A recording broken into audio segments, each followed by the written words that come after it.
donneurs de sang, sauver et se connaître. On en parle sur ce plateau avec un médecin, Christian Roussonneau. Bonsoir. Bonsoir madame. Merci d'être avec nous. C'est moi. À vos côtés, Ephrem Badé, vous êtes donneur de sang. C'est un plaisir de vous avoir sur ce plateau. Un plaisir partagé. Donc déjà en tant que donneur, je vous souhaite une bonne journée internationale des donneurs de sang. Merci madame. Alors ma première question va donc à votre endroit. Comment est-ce que vous êtes devenu donneur de sang et pourquoi cela? Je suis devenu donneur de sang ensuite à une situation que je n'aimerais pas exposer ici. Voilà. Mais depuis ce temps, j'ai pris l'engagement quand même d'être un donneur engagé, un donneur fidèle. D'accord. Oui. Et est-ce que vous avez l'impression d'avoir pu sauver des vies parce que vous donnez votre sang régulièrement? Ah oui, je donne mon sang régulièrement, oui, je sauve beaucoup de vies. D'accord, on comprend que vous exhortez peut-être les autres aussi à le faire. Ma prochaine question, c'est pour le médecin. Il y a des personnes qui sont inquiètes à l'idée de donner leur sang. Est-ce qu'il y a un risque pour la personne qui donne son sang? Alors, il faut vraiment replanter le contexte. C'est que le sang, c'est un bien précieux dont nous disposons. Chaque adulte a à peu près 5 litres de sang dans son corps. Donc, lorsque vous faites un don de sang, on vous prélève moins de 10%, à peu près 420, entre 420 et 480, en fonction de votre poids, de votre âge, de votre taille, etc. Donc, on s'adapte vraiment avant de faire le prélèvement, et le prélèvement est fait pour chacun. D'accord? Donc, il n'y a vraiment pas de risque à faire un don. Au contraire, il faut savoir que les cellules du corps, les cellules sanguines comme les autres cellules du corps se renouvellent. Donc, les globules rouges, c'est tous les 120 jours à peu près. Donc, de toute façon, les cellules sont renouvelées. Et faire ce don-là vous permet de rester en bonne santé.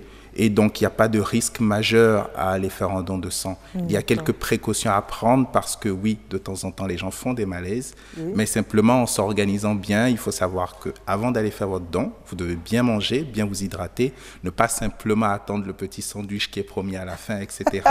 Donc, mais c'est motivant, le sandwich de la fin avec absolument, mais il vient en bonus, en fait. Il vient en bonus. Il vient pour vous redonner un peu de peps, mais vous venez le matin, en y allant, vous vous préparez. Mon cher ami Ephrem pourra vous en dire encore plus, mais vous mangez bien, vous vous hydratez bien et ça se passe la plupart du temps de manière impeccable. D'accord, alors dites-nous un peu, quand vous donnez votre sang, vous particulièrement, et vous y arrivez d'avoir des malaises? Non, depuis que je donne mon sang, ça fait plus de 12 ans que je donne, mais je n'ai jamais senti de malaise. Et les malaises, c'est parfois, souvent quand les gens sont peur, ils ont peur peut-être de l'aiguille. Bon, c'est ça qui crée parfois les malaises. Sinon, en réalité, ce n'est pas le don de sang lui-même. Non, ce n'est pas le don de sang lui-même. D'accord, je vois que vous avez votre carte d'adhérent, d'accord. Oui. Déjà, dites-nous, est-ce qu'il y a des avantages à être un donneur de sang? Il y a beaucoup d'avantages à être un donneur de sang. Oui. Pour en citer quelques-uns. D'abord, quand vous donnez de votre sang, vous sauvez des vies humaines. C'est très important. C'est l'avantage le plus grand. C'est déjà assez gratifiant. Oui, c'est ça.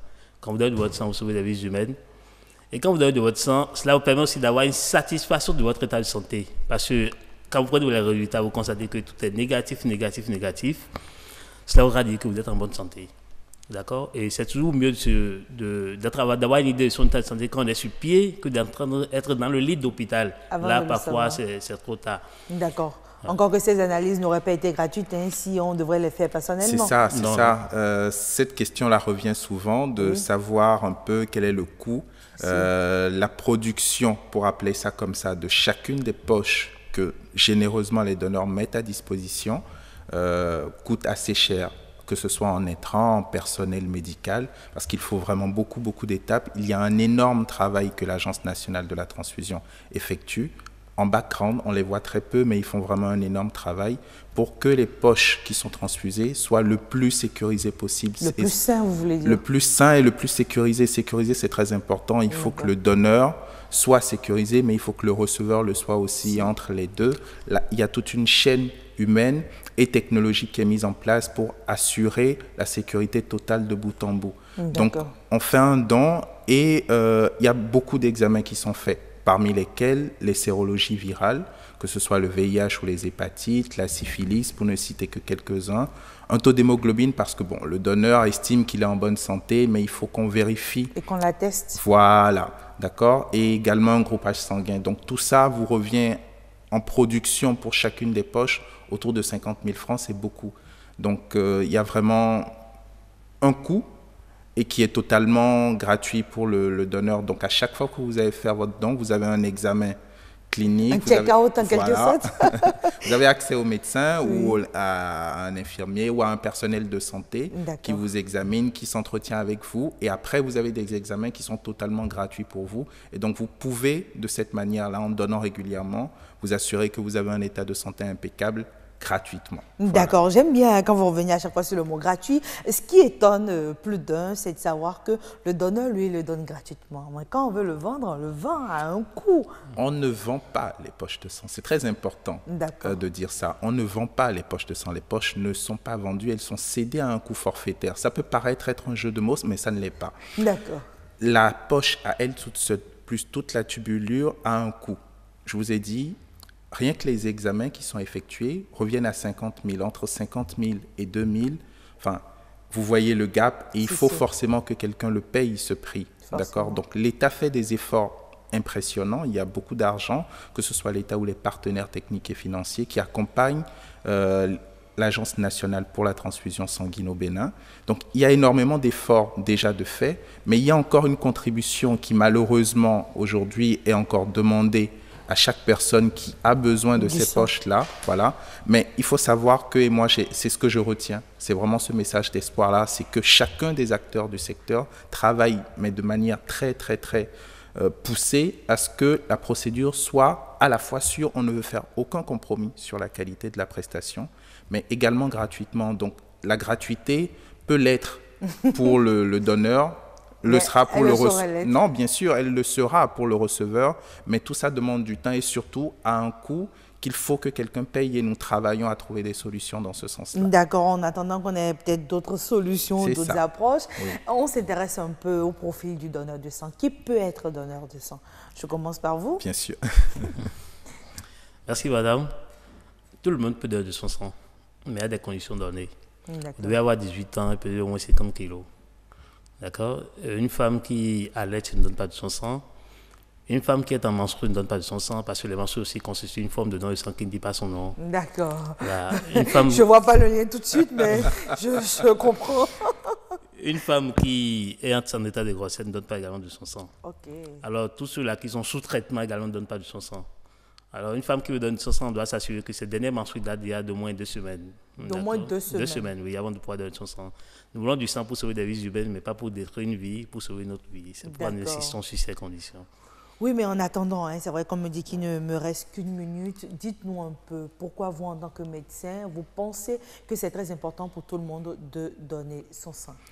Alors, je vais prendre une statistique assez simple, c'est que plus de la moitié des dons, des demandes qui ne sont déjà pas toutes satisfaites, mais plus de la moitié des dons qui sont faits vont aux enfants de moins de 5 ans dans notre pays qui souffrent d'anémie grave. C'est une situation extrêmement préoccupante. Le deuxième lot, ce sont les femmes enceintes du fait des accouchements compliqués, etc. Donc ça vous parle parce qu'en tant que femme, les enfants, les femmes, c'est vraiment une préoccupation de tous les jours. Oublions les autres pathologies pour l'instant, mais restons concentrés que sur ces 2 classes-là. C'est plus de la moitié des dons qui sont faits.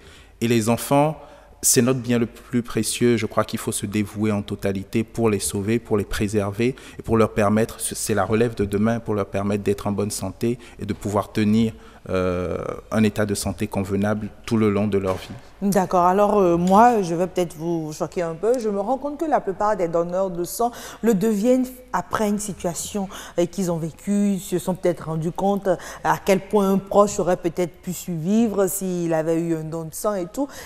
Est-ce qu'il n'y a pas peut-être lieu de faire des séances de sensibilisation aux différents patients qui viennent vous visiter au niveau du centre de santé pour leur dire « n'attendons pas d'avoir besoin du sang avant de donner ». Vous touchez un point essentiel et vraiment j'insiste là-dessus, Frem sera d'accord. Il ne faut pas attendre ce moment-là et c'est vraiment le mot qu'on veut passer aujourd'hui, c'est que le don de sang c'est l'affaire de tous, mais vraiment de tous, si vous êtes donneur ou pas. Et j'aimerais vraiment insister sur le ou pas parce que on peut ne pas être donneur, on peut être soi-même malade, on peut être contre-indiqué pour des raisons médicales, etc., ou bien même des raisons religieuses.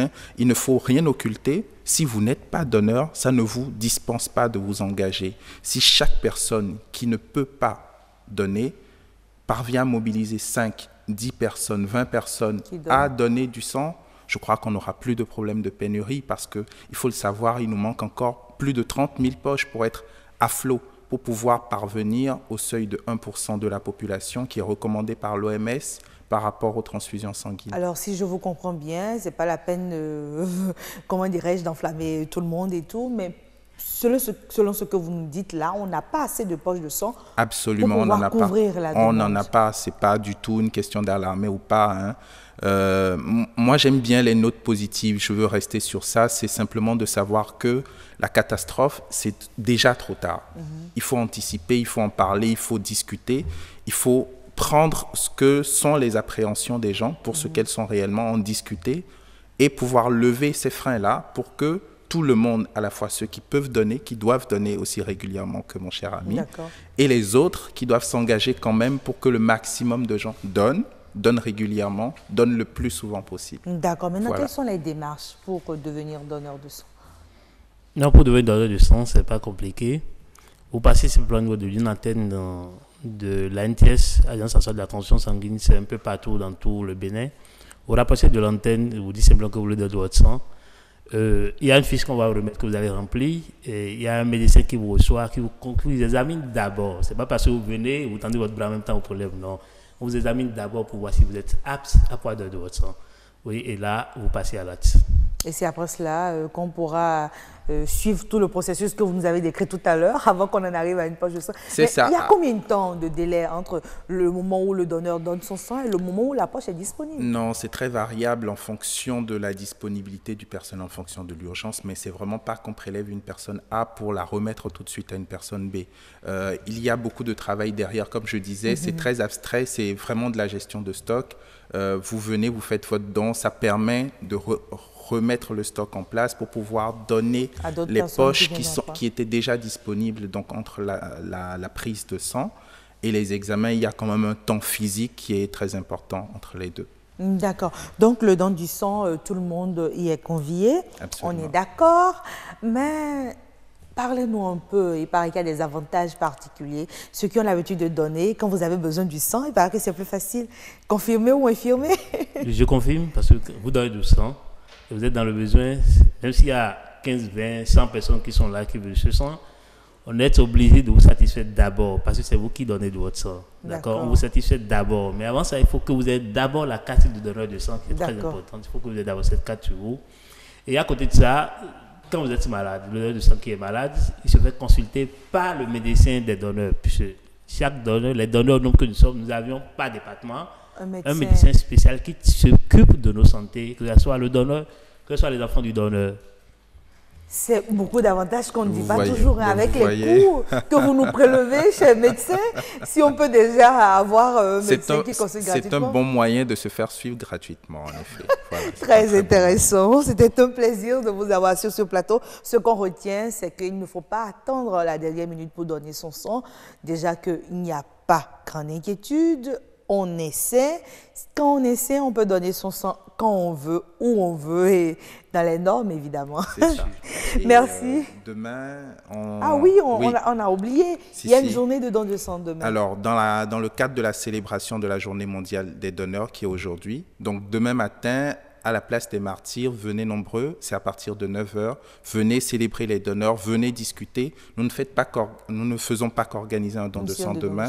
Demain, on vous donne la parole pour venir vraiment présenter les choses, discuter, voir avec vous comment est-ce qu'on peut améliorer les choses. Donc, que vous soyez donneur ou pas, de nouveau, rejoignez-nous et soyons nombreux pour célébrer nos amis les donneurs. Voilà, le message est passé. Ce qui est sûr, moi, je serai de la partie pour donner mon sang. Oui, Assum Gaba, ne vous inquiétez pas. Cette fois-ci, je le ferai.